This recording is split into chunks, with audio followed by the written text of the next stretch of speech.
வணக்கம். என் பேர் மருத்துவர் பூர் தவான் மற்றும் இன்னைக்கு இந்த வீடியோவில் நாம் டயாலிசிஸ் படிகள் பற்றி பேச போகிறோம். இதனை நீங்கள் சோனா பேசலாம், இதனை நீங்கள் ஹோல்ட் வாட்டர் பேசலாம்.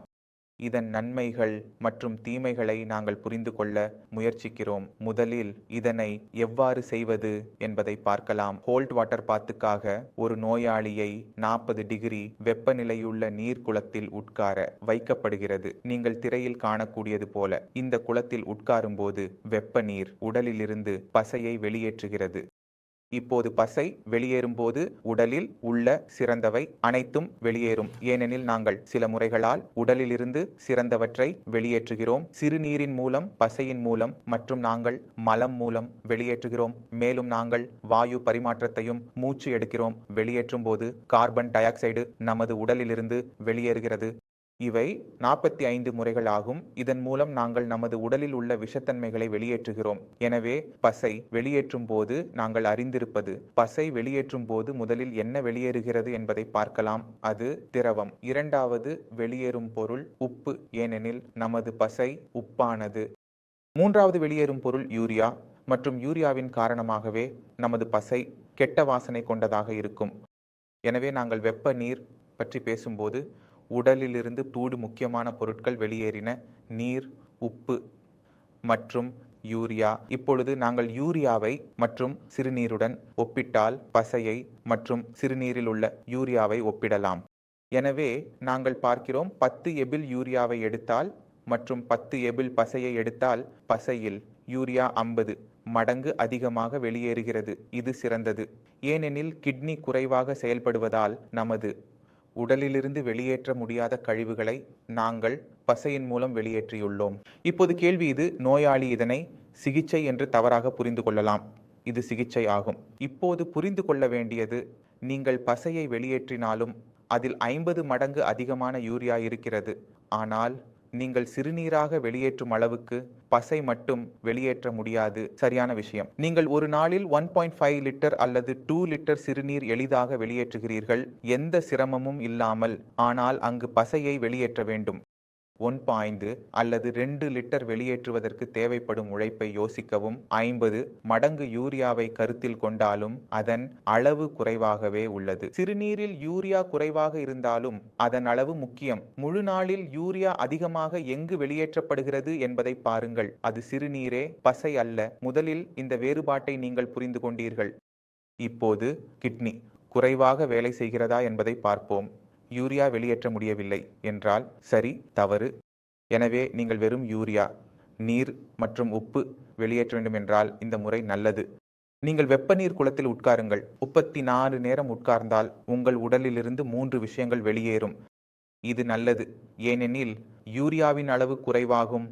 ஏனெனில் நீங்கள் பசிக்கிறீர்கள், யூரியா வெளியேறுகிறது. இதனால் ஏற்படும் அறிகுறிகளிலும் சுகம் வரும். யூரியாவால் ஏற்படும் அறிகுறிகள் என்னவாக இருக்கின்றன? வாயிலிருந்து கெட்ட மனம் வருவது, உணவுக்கு ஆர்வமின்மை, எடுப்புணர்வு, வலி இருக்கிறது. அதனால் இது யூரியா வெளியேறும் போது நீங்கள் இந்த அனைத்து விஷயங்களில் சாந்தி காணலாம். இப்போது கேள்வி இது: இதை செய்வதன் மூலம் எங்கள் உடல் சரியாகிறது என்றால் இதற்கு பதில் இல்லை. நீங்கள் வெறும் யூரியாவை உடலிலிருந்து வெளியேற்றியுள்ளீர்கள். பசையை வெளியேற்றுவதன் மூலம் கிட்னிக்கு இதனால் எந்த சாந்தியும் கிடையாது. கிட்னி கெட்டுப்படுகிறது. அது தொடரும்.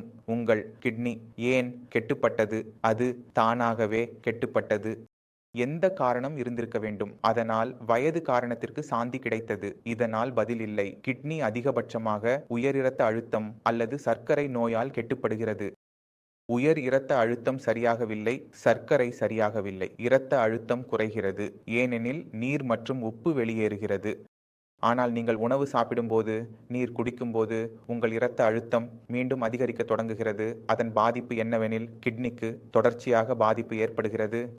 பொதுவாக நோயாளிகள் என்ன செய்கிறார்கள் என்றால், அவர்கள் ஹாட் வாட்டர் பாதர்பி எடுத்தால் அவர்கள் தனது இரத்த அழுத்தம் மருந்துகளை நிறுத்த ஆரம்பிக்கிறார்கள். ஏனெனில் அவர்கள் தற்காலிக அடிப்படையில் என் இரத்த அழுத்தம் நிலைத்திருப்பதாக காண்கிறார்கள். நாம் எப்போது எங்கள் மருந்துகளை நிறுத்துகிறோம்? நாம் பொதுவாக என்ன காண்கிறோம் என்றால், இரவு நேரத்தில் எங்கள் இரத்த அழுத்தம் அதிகரிக்க தொடங்குகிறது. அதனால் இரத்த அழுத்தத்தில் அதிகமான மாற்றங்கள் ஏற்பட தொடங்குகிறது. இரத்த அழுத்தம் உயரமாக, குறைவாக இதில் என்ன நடக்கிறது என்றால், மருந்துகளை சரி செய்ய மிகவும் கடினமாகிறது. நாம் மருந்துகளை சரி செய்ய முடியாத போது, ஒரு தனி சாதாரண மதிப்புகளை, அதாவது இரத்த அழுத்தத்தை அடைய முடியவில்லை. நாம் இதை அடைய முடியாத போது, இரத்த அழுத்தம் அதிகரிக்கும் போது, அது 1 மணி நேரம், 2 மணி நேரம், 4 மணி நேரம், 6 மணி நேரம் இருந்தாலும், உங்கள் இரத்த அழுத்தம் எவ்வளவு நேரம் உயரமாக இருக்கும், அந்த நேரம் உங்கள் கிட்னிக்கு பாதிப்பு ஏற்படுத்தும். மற்றும் கிட்னிக்கு பாதிப்பு ஏற்படுவதற்காக கிட்னியின் செயல்திறன் குறையும். கிட்னியின் செயல்திறன் குறைவதற்காக கத்தி மற்றும் யூரியா அதிகரிக்கும். அதாவது நாம் யூரியாவை வெளியேற்றுகிறோம், எனவே எங்கள் கிட்னி சீராக இருக்க வேண்டும். ஆனால் அது சீராகவில்லை, அது மோசமாகிறது. கொள்கை, அதை நாம் தவறாக எடுத்துக்கொண்டு செயல்படுத்துகிறோம்.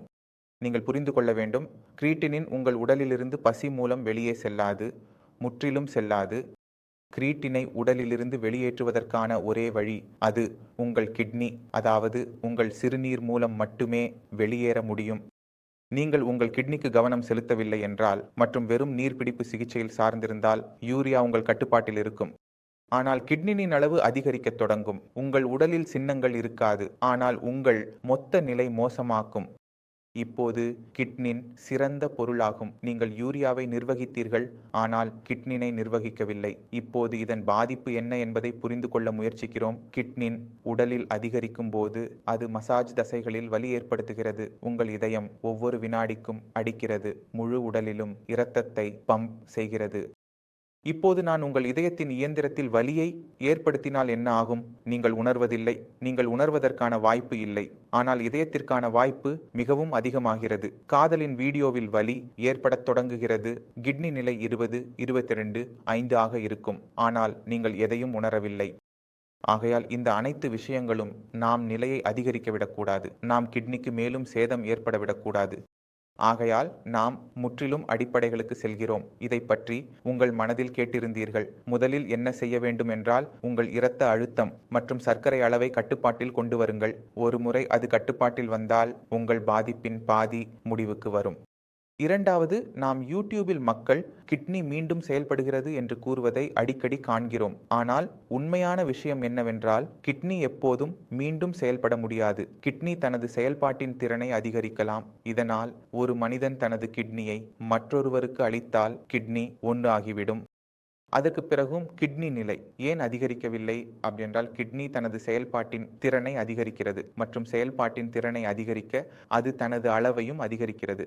ஆகையால் கிட்னியின் இந்த திறனை நாம் ஒவ்வொரு கிட்னி திரைப்படத்தில் நோயாளியில் பயன்படுத்த வேண்டும். இதனால் அது தனது செயல்பாட்டின் திறனை அதிகரிக்கிறது மற்றும் செயல்பாட்டின் திறன் அதிகரிக்கும் போது மேலும் யூரியா குறைய தொடங்குகிறது. நீங்கள் சில நோயாளிகளை சந்திக்க வேண்டும் என்று விரும்புகிறேன்.